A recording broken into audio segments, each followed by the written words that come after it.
We make the tough turn now to an update on a story we have been following for months. It's a story about law enforcement investigating its own, working to preserve the honor of the profession. Our Kristen Price broke the story back in May of detectives stealing drugs and selling them. Kristen has been digging ever since then, and now, with documents uncovered through the Public Records Act, she has the latest bombshell, a 17 News exclusive. Even more drugs, a lot of them, are missing. Kristen? The drugs are missing from the Kern County Sheriff's Department, and we've learned it's connected to Demasio Diaz. The disgraced BPD detective is already behind bars, convicted of stealing meth from the BPD and conspiring to sell it. This latest revelation of missing drugs comes right on the heels of former sheriff's deputies Logan August and Derek Penny being sentenced for stealing and selling marijuana from KCSO evidence. Both were given probation. Neither is headed to prison. And I'm just appreciative of that because I get a second chance with my children.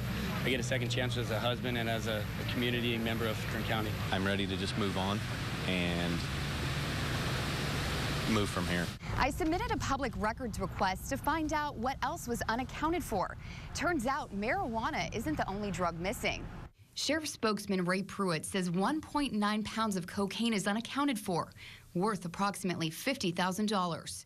Pruitt says it's part of the federal investigation into Bakersfield Police Detective Demasio Diaz. But that's all Pruitt could say, citing an administrative investigation. Ray knows more than I do then. I spoke with Sheriff Donnie Youngblood about the missing cocaine. But it was discovered at some point recently that there was cocaine missing?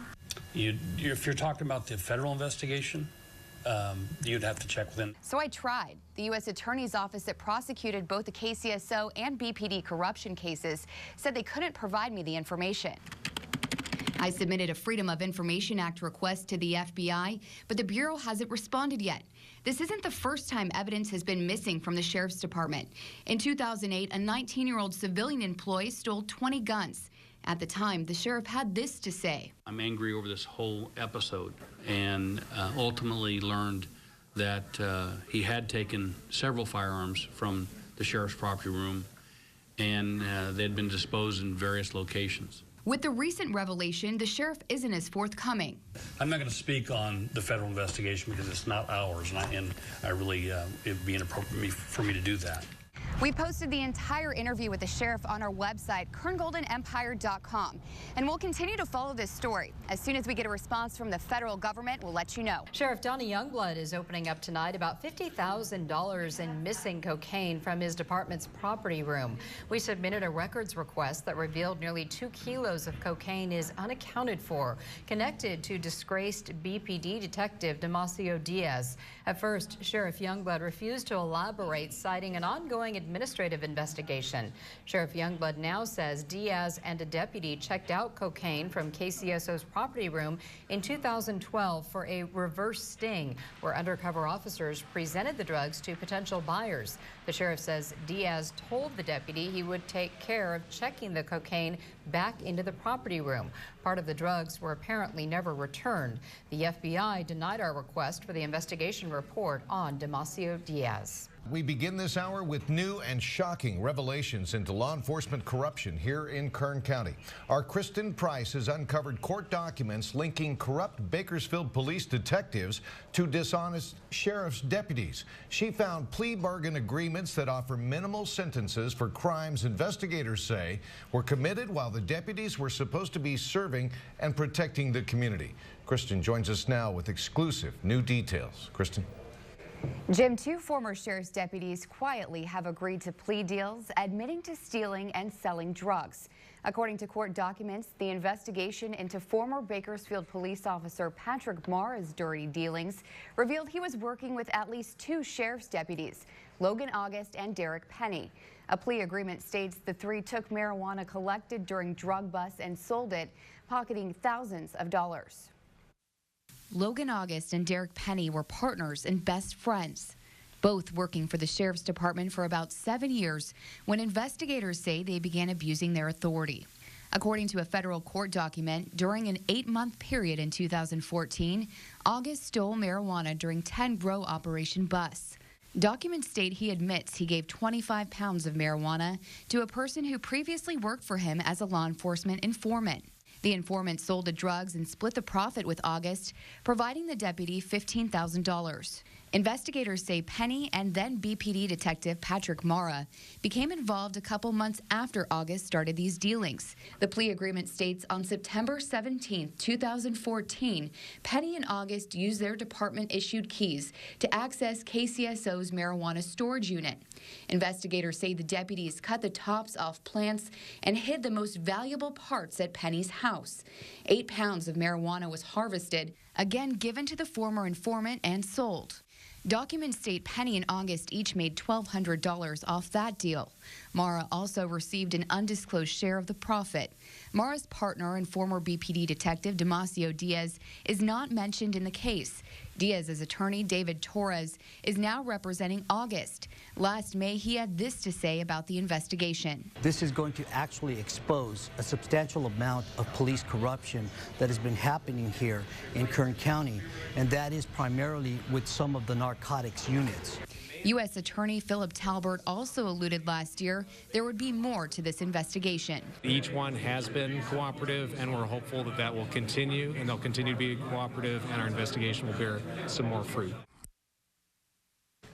Both Diaz and Mara were sentenced to 5 years in federal prison. That's the maximum sentence August and Penny face. They're scheduled to appear in court May 15th.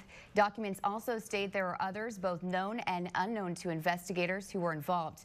Jim, the Sheriff's Office confirms Lieutenant Bill Starr has been on paid administrative leave since May 30th, 2 weeks after Logan August and Derek Penny pleaded guilty to stealing and selling marijuana. Bill Starr has been with the Sheriff's Department for 17 years. 2 years ago, he was promoted to lieutenant. He's had a number of different assignments with the Sheriff's Office, including 2 specialized drug enforcement task forces, Major Violator Unit, and California Multi-Jurisdictional Methamphetamine Enforcement Task Force. At different points in time, Lieutenant Starr supervised both Derek Penny and Logan August, and both Derek Penny and Logan August were assigned to at least 2 different narcotics task forces. Our records show Starr has been involved in more than 40 drug busts during his time in narcotics units. During one of those raids in 2010, he shot a man. Deputies opened fire on Carlos Morales after he pointed a gun at them. Morales survived. A review board determined the shooting was within department policy. He was cleared in 3 other incidents. In 2004, he shot Pablo Villegas in the face when Villegas tried to ram a stolen vehicle into Starr's patrol car near South Union and Chester Avenues. Villegas survived. In 2006, Starr was one of 7 deputies cleared in the death of Ray Robles. Robles died after an altercation with deputies. And in 2015, Starr was cleared in a shooting during the manhunt for Benjamin Ashley in the Kern River Valley. Starr is not facing any criminal charges. The internal review will determine what, if any, knowledge he had of the drug conspiracy involving August and Penny. Anytime something like that happens within the Sheriff's Office, we always conduct an internal review just to see that if there were things that could have been done differently to prevent it from happening, or if there are steps that we can take in the future to make sure that it doesn't happen again. Sheriff's officials did not have a timeline for when the internal investigation would be complete. A spokesman says no other deputies are under investigation. Both August and Penny face up to 5 years in prison. Sentencing is scheduled August 7th. But we begin here at 5 with Kristen Price, who first broke this story in May. She discovered the plea agreements filed in federal court with no announcement, contrary to the typical handling of public corruption matters. And Kristen was inside the courtroom for today's sentencing, where cameras were not allowed. She joins us with a first-hand account of the reactions as 2 families learned the fates of these former deputies. Kristen? Judge Lawrence O'Neill said he planned on sentencing both men to prison time, but after hearing what he called their sincere apologies, he changed his mind. I was going to be an example today. Judge Lawrence O'Neill said other officers need to know they can't get away with this, but Logan August and Derek Penny's behavior should be punished in a way other than prison. It was crazy when he said that. I was as surprised as you were. I truly was. He sentenced the men to 3 years probation. The judge saw something, and I'm just appreciative of that, because I get a second chance with my children. I get a second chance as a husband and as a community member of Kern County. A tearful August apologized to his family and the community. I want my kids and I want my other family members to see that there is more to life than messing up and then letting that bring you down for the rest of your entire life. He also apologized to Penny. Derek is truly my brother. He is somebody that I love and respect. But like I addressed with his family, this is something that I could have taken an opportunity where Derek's family was hurting for money, where they were hurting, and I could have been a positive influence on his life. And in turn, I helped, in a sense, kind of corrupt him a little bit. I love the man. He made his mistakes. He didn't try to hide from it when I told him that we needed to go in and talk. He's a good man. But from here on out, for a while, we won't be communicating for a little while. Penny now lives in Idaho. I'm ready to just move on and move from here. And I'm sorry again. I wish that I would have never put anybody or put myself in this position.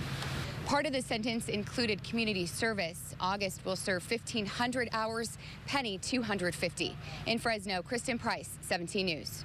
6:36 now, and 17 newsmakers this morning. Joining us in studio, Sheriff Donnie Youngblood, to talk about the sentencing this week of former KCSO deputies Logan August and Derek Penny. We've made changes in our narcotic unit. There's a time limit you can spend in there now. And we have continued to go back and finish what we think was not a great investigation by the federal government. And we're still looking at that unit to see if we have cleaned it out, we've moved people.